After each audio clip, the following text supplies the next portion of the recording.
On the morning you wake to the end of the world, take your body back to the clay, to the place our kupuna taught us life began. First pole, then coral, then slime, then a whole universe fitting into a space smaller than a grain of sand. Then Ea rising through the ocean, pulling the tides that make mountains, valleys, and the rivers that cut through them. Remember our Aina, for all the ways she had fed us. In the quiet darkness before the blast, dive yourself back into the depth of creation, recalling all the times your world has ended before. In Hawaii, we have this saying that says, "Ikawa mamua, ikawa mahope."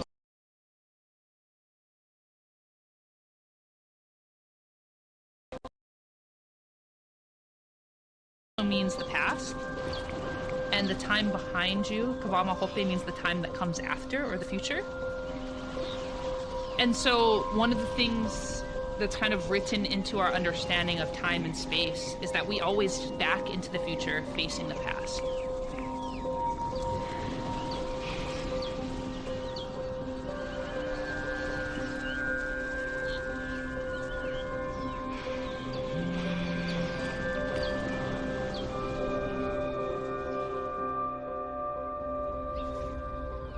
We have so many beautiful sunrises here, but the sunrise was so unusual and so exceptional that Bruce said, I've got to go get the good camera and photograph it. And so there was that by so many people. It was beautiful, but it was flaming and it was ominous all at the same time.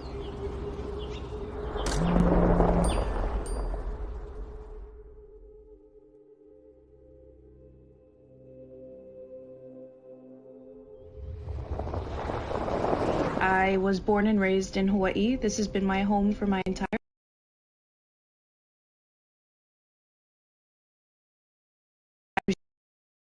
ready, and my phone alarm went off, and I'm thinking, oh, it's gonna be like a flood alert. We get those a lot.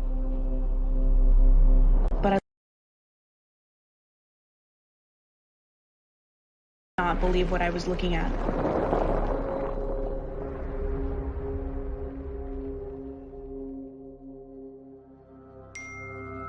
You initially can't even process it. It's something you have to stare at for a moment and say, wait a minute, what is this? This is not possible. And then the fear jumps in. This could be possible. And straight away I realized if I'm getting this message, so is everyone across the island. The U.S. Pacific Command has detected a missile threat to Hawaii. A missile may impact on land or sea within minutes. This is not a drill. If you are indoors, stay indoors. If you are outdoors, seek immediate shelter.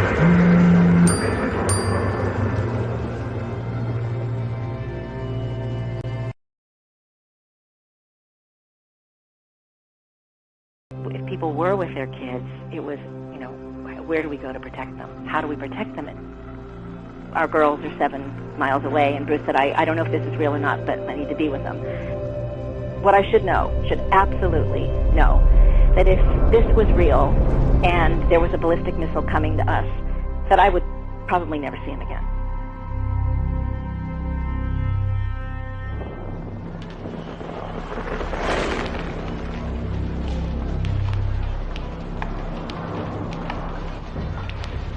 My sister they told us that they just got a text that there would be a missile attack and that we would have to hide very safely so we don't get hurt.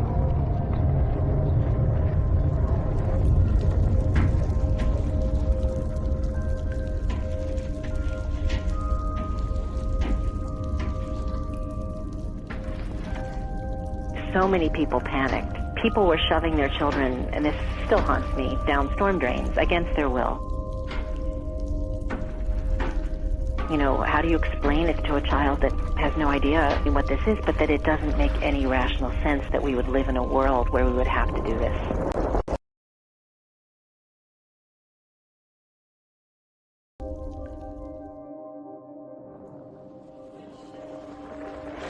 Hawaii is still home for me, even though I'm a long way away. My family is there. My friends that I grew up with are there. They are my people. That day I was reading in the library at Princeton, where I study nuclear weapon issues. I start lighting up with message after message.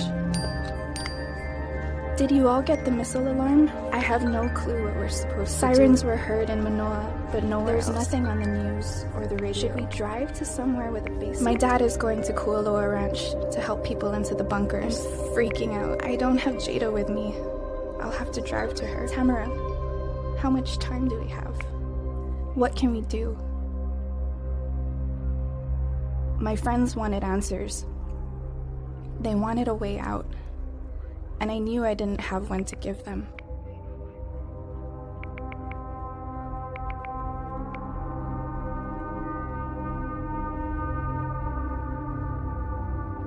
If this alert was real, people on the ground had 15 minutes or less. Even if this were only an average-sized nuclear weapon, much of Honolulu would be flattened by the initial blast wave.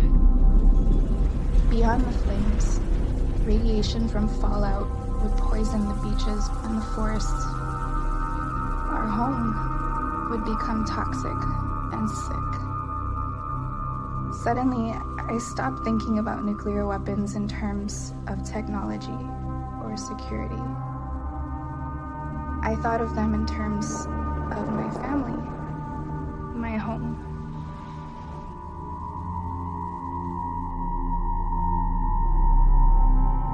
I remember looking at my dad, and he was just sitting there, and he said, "We're 5 miles from Pearl Harbor. There's nothing we can do." For it to suddenly come at, 8 o'clock in the morning, "Hey, what have you done with your life? And are you happy with that? Are you ready to just go right now? Are you good with that?" I quietly texted my best friend saying, "I love you."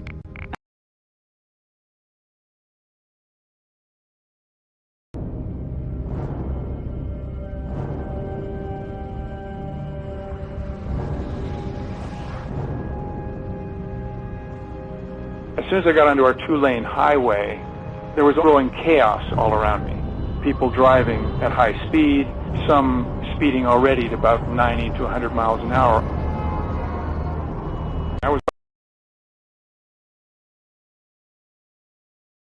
on the strip, people jumping out of their cars, running into stores, laying down in the aisles.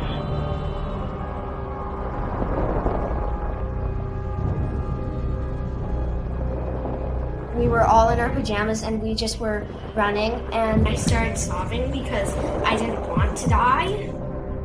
I remember Jacqueline, she was really tired from all of the running. She got on my dad's back. We ran to a building that is quite substantial.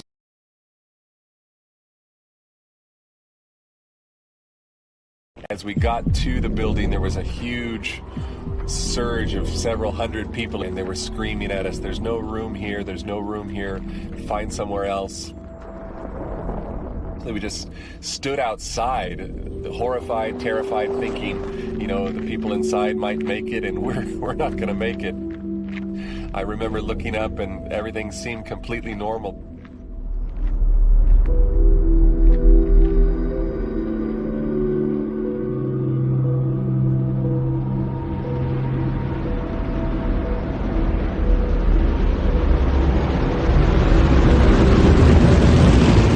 Grandfather always used to tell us about war and how it was scary and how it changed him. And then he used to always talk about Pearl Harbor and how what he heard were just loud airplanes, and they were flying over the mountains towards Pearl Harbor.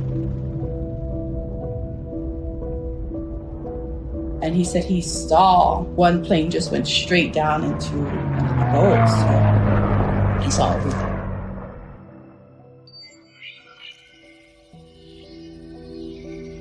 Let's keep in mind that Hawaii specifically is a nerve center for command and control operations in the Pacific.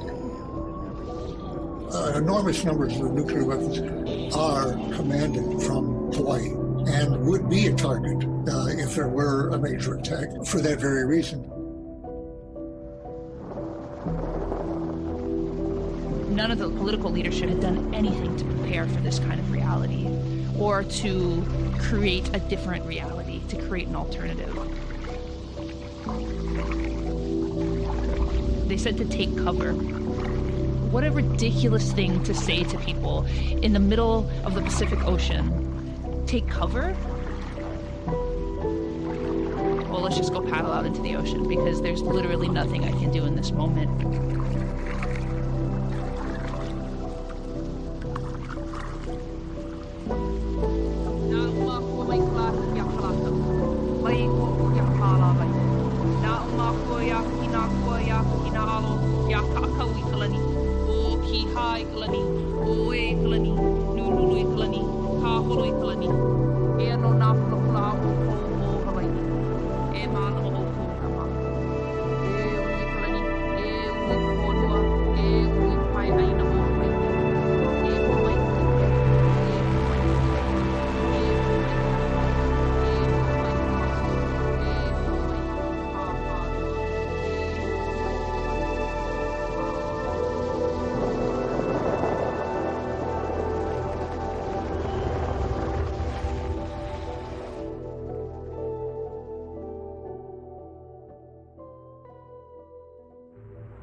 On the morning you wake to the end of the world, chant all the names of our dead and dying. Refuse to forget Kaho'olawe, Makua, Pohakuloa, Mokoli'i, and then look to the horizon.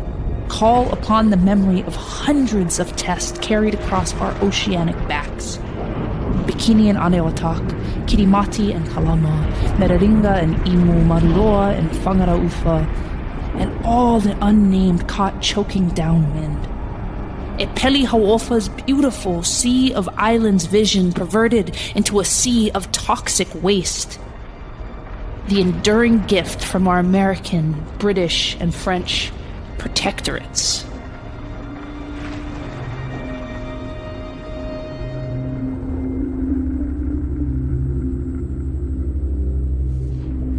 January 13, 2018, 8:08 and 0 seconds a.m. 911, please, fire ambulance. Police, I guess. Emergency, non-emergency. And I just got an alert on my phone saying there was a ballistic missile inbound. Yeah, we just got it too. It's happening to us right now too. So what are we supposed to do? You know what, let me get you to dispatch. 911, please, fire ambulance. Hello? There's stating that there's a missile coming to Hawaii? Yeah, you know what, we just got like on our personal phones too, and we're trying to look on the news. As much as you know, that's how much we know.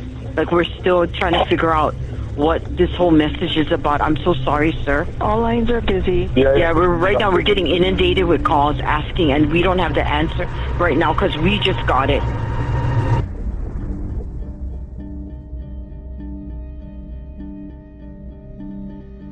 We called emergency services and they didn't have any advice for us. Nobody was tweeting from government officials. There weren't any.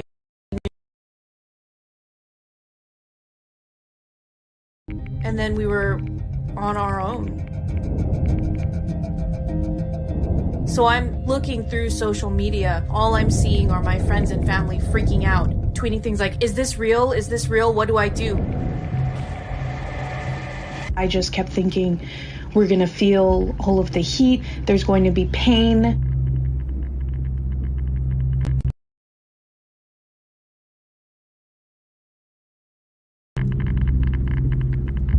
In Hiroshima, they have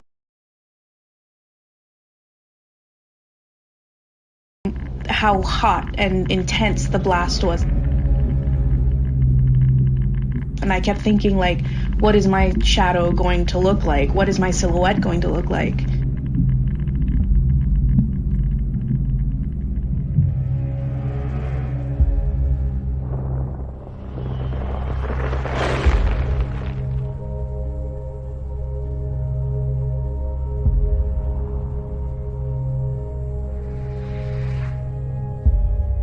Well, I was 12 years old. On that day, 1945, I was on the way to school that morning. Everybody in school died and nobody survived. If I'm born maybe a year later and I'm attending the elementary school, I'm not here to talk to you. When we see the flash and the big noise,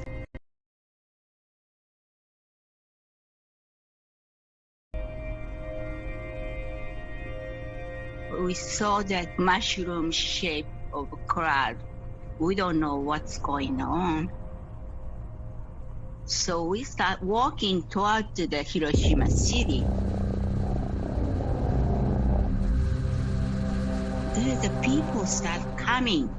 I thought we were going into hell because those people are all burned and skin, arms and face, all the just peeling off, and you cannot even tell man or woman. That's the image that I can never forget.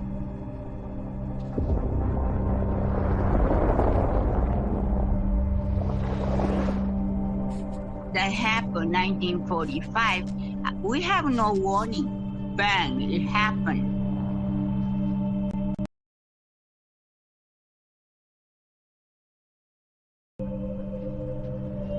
I live in Oahu and I was sleeping. I wake up because of the noise. They said, go hide somewhere safe. And I say, what do you mean? I cannot hide in no place safe. If it's coming, it's too late. So I decide I don't want to experience things I did when I was kids. So I don't want to be survivor anyway.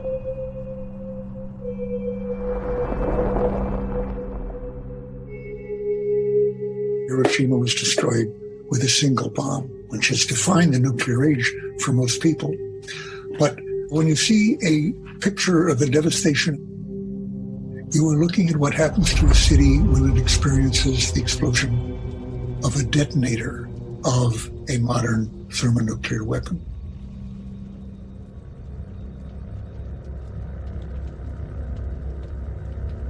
Modern nuclear weapons have a destructive force tens to hundreds of times.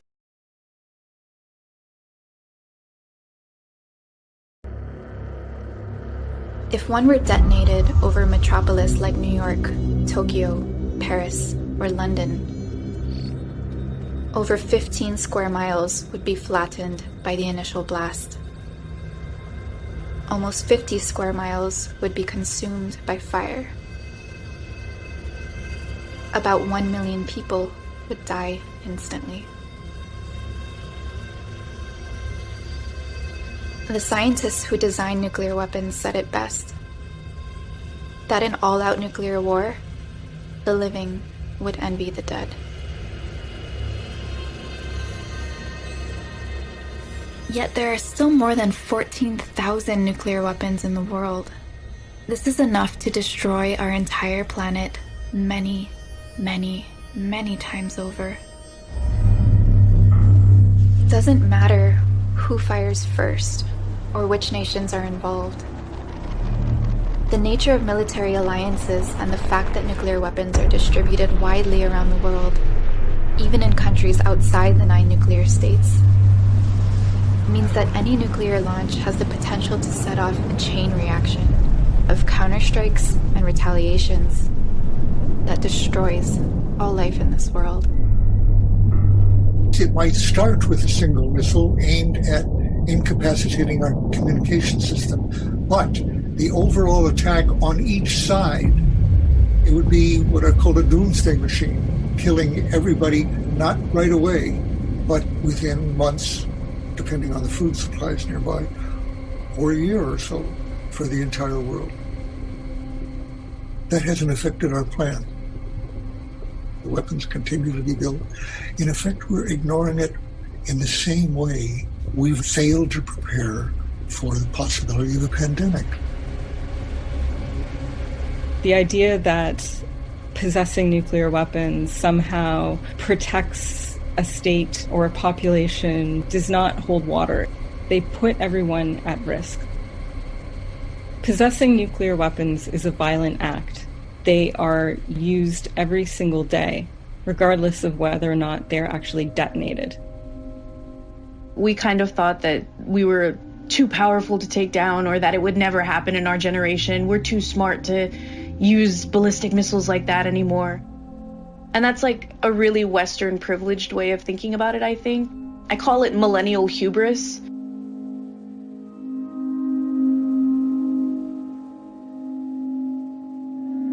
When I arrived, my older daughter came out, who's 13. Sit down and prepare to die. I looked in her eyes, and she was looking to me for comfort. She was looking for me to say it's going to be okay.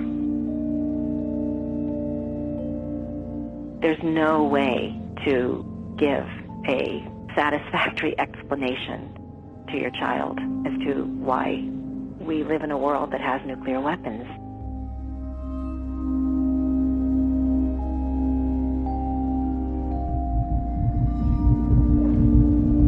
I was pregnant at the time, and I didn't tell a lot of people because it was still very early.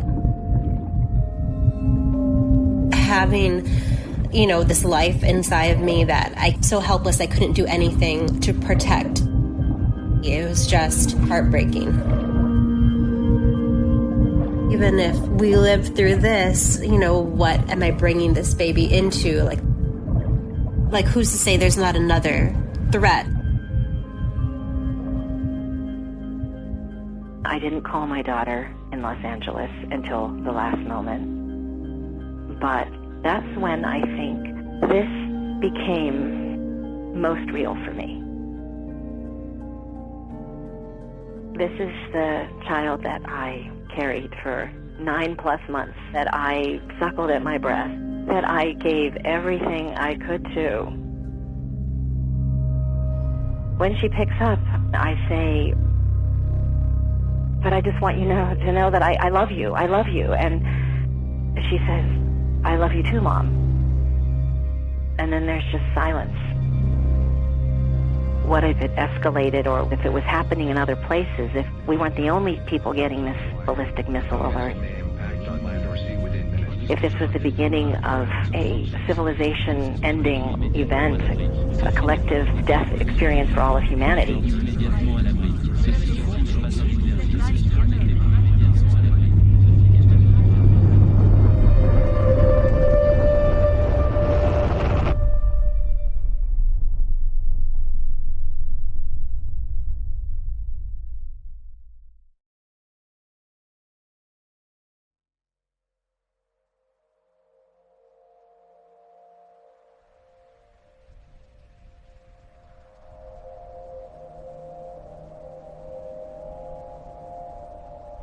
On the morning you wake to the end of the world, call out the names of all the violences that have come while calling it self-protection.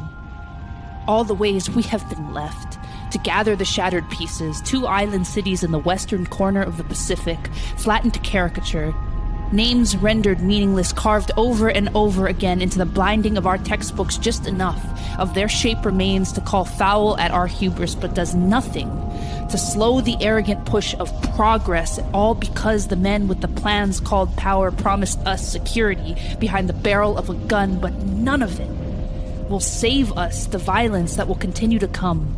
Bullets only beget more bullets, bombs only beget bigger bombs, and in the end, all we are left with is this waste, waiting.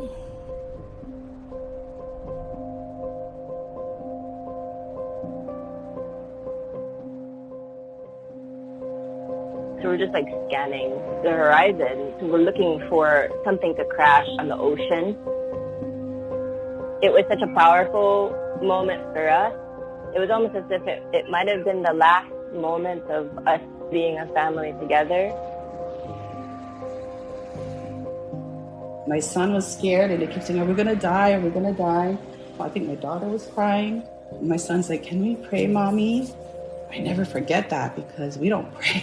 We never pray. And we just sat there and we literally waited.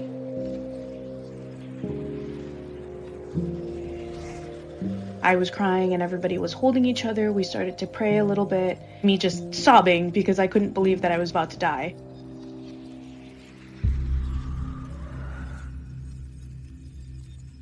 And that's when I just noticed on my phone there was an alert.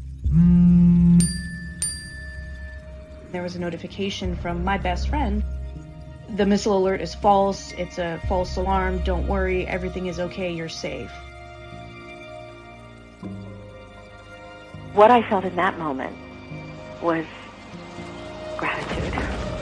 Just gratitude. Everything was still the same, and yet nothing was the same. It would never be the same.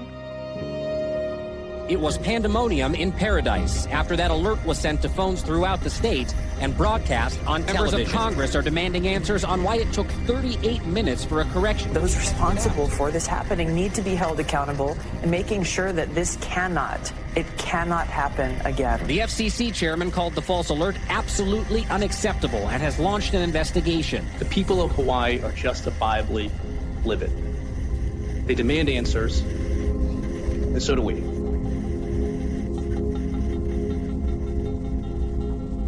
Now fired from his job as a Hawaii State Warning Officer, the man responsible for sending the state into 38 minutes of chaos is speaking out.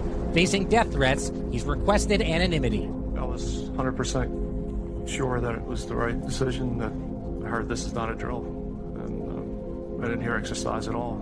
I'm really not to blame in this. It was a system failure.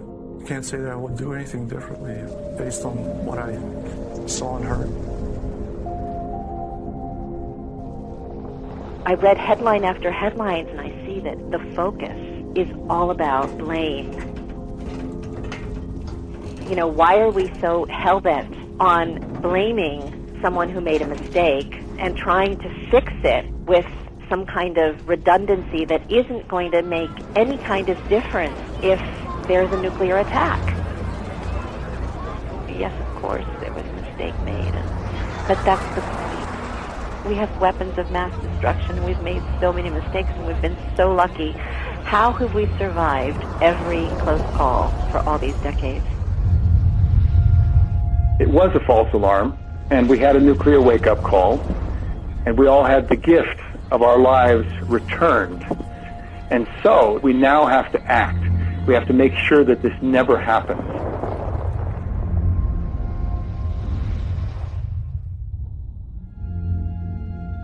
We can either wait for what almost happened in Hawaii to be a reality, or we can prevent it from ever happening anywhere in the world. There have been so many people affected by nuclear weapons in many different forms, and their voices are excluded from the elite debates about nuclear weapons by allowing and amplifying the voices of women, the voices of LGBTQ groups, communities of color, indigenous communities. We can start to see an alternative view. We don't have to accept the status quo.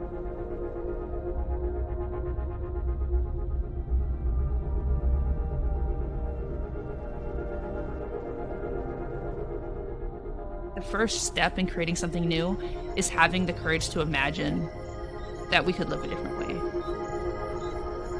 We really need to come away from this individualism into understanding what it means to be a part of a community. The best place you learn about how to be in community with other people and with your land and with your resources is from Indigenous people, because they still know all those stories. It's not that the individual doesn't exist, but the individual is never at the front. That anywhere I walk, I'm not alone. Even if it's just my body standing there, right? I'm never alone. I have my ancestors, I have my community with me and beside me, both celebrating me and pushing me and holding me accountable.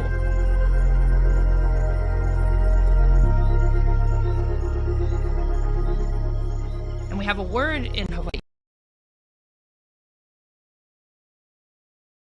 It also means privilege. It also means authority. It's the closest thing we have to the word right. If we can cure apathy, if we can cure hopelessness, if we can cure individualism, honestly, there's no reason in my mind that I think that we couldn't live in a world that wasn't overrun by this like military industrial complex.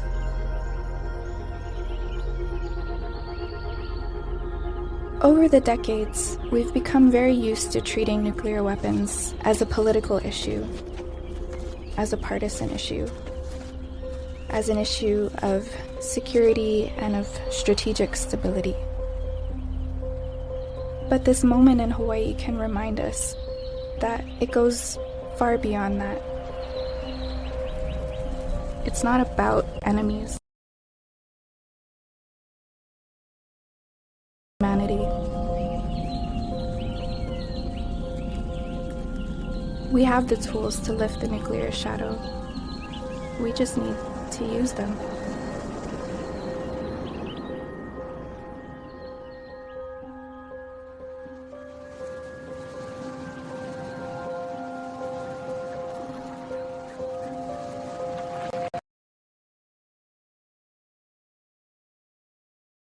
Remember, all of this violence is not enough to force our forgetting.